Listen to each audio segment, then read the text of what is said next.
We camped in the pouring rain this weekend, battling the elements of fall in the mountains in search of some of Idaho's best kept treasures, hot springs. We found some. We found lots, actually. But the search for something accessible, usable, and deep enough to swim in turned out to be pretty evasive.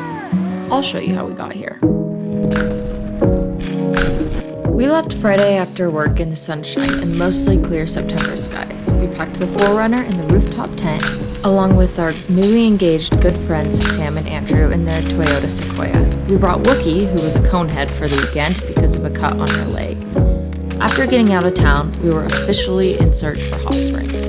It didn't take long to find a couple, but we were greeted with other people, slime, algae, cold springs, and small pools that weren't large enough for all of us to fit in at once. Which was a bummer, but we kept looking.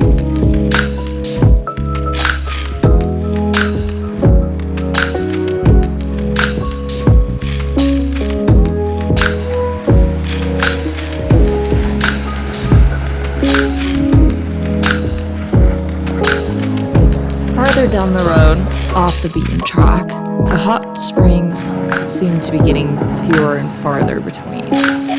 And we started quickly battling darkness.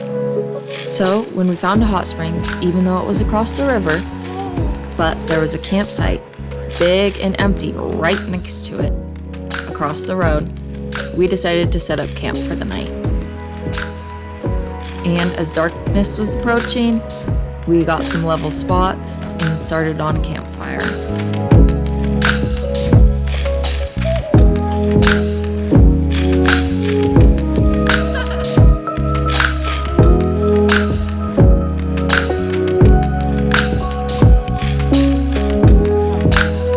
I started the fire and Sarah wanted to pitch in a little bit too. Nope. Nate did his best to clean up the campground with our little saw. After this camping trip, we decided it was time for a real saw, and we got a steel.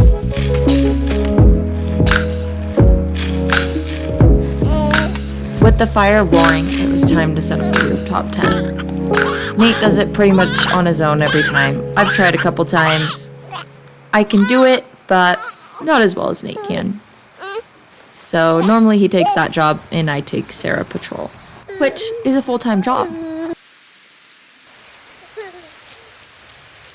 Then we set up the rest of camp before it got completely too dark and sat out by the fire, drank some beer and wine, chopped a little bit more firewood, and called it a night.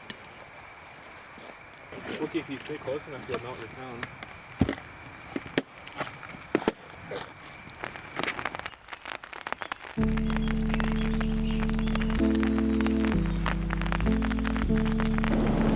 We woke up this morning to the sound of raindrops on our tent. It started raining sometime in the middle of the night and continued all morning long.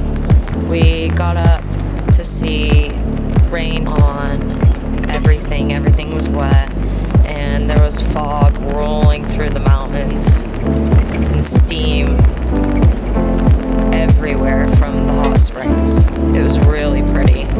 The fall colors were really starting to pop too, and with the rain, it really made them more vibrant. We figured it was as good of a time as any to try out Sarah's new rain jacket, or should I say full suit.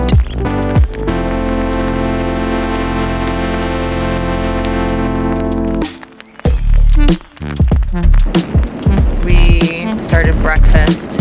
Nate made breakfast burritos with hash browns and onions and peppers and cheese and eggs and sausage and hot sauce, and it was delicious.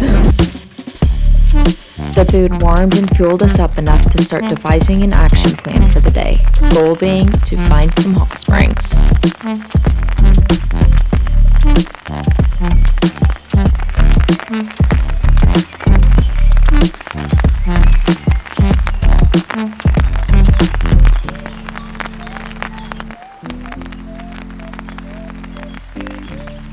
We started the debate on whether or not we could cross the river to get to the hot springs. And if we did get to the hot springs was their pools for us to go hot springsing in or not.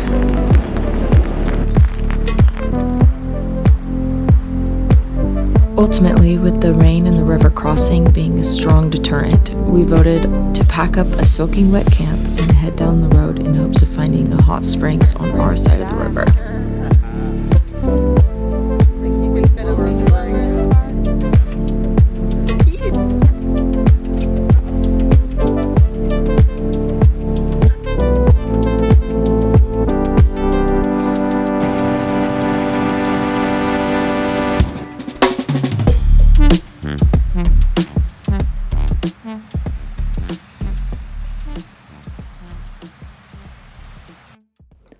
We drove down the road about an hour or so, passing multiple hot springs on the other side of the river, including a beautiful 10-foot waterfall hot springs into a small pool at the bottom that looked simply magical. Maybe we'll come back next summer.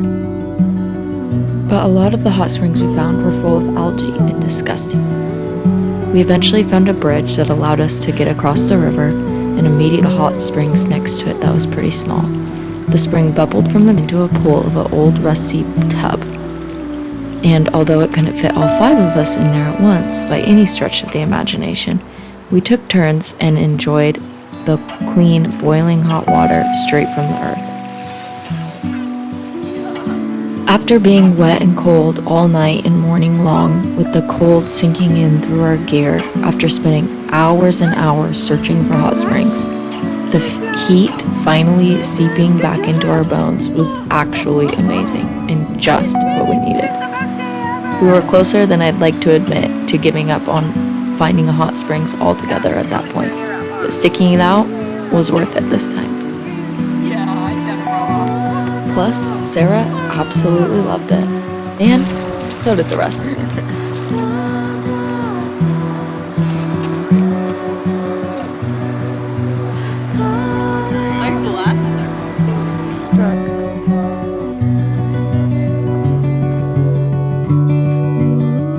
Finally warm again, we ate some snacks and headed on out.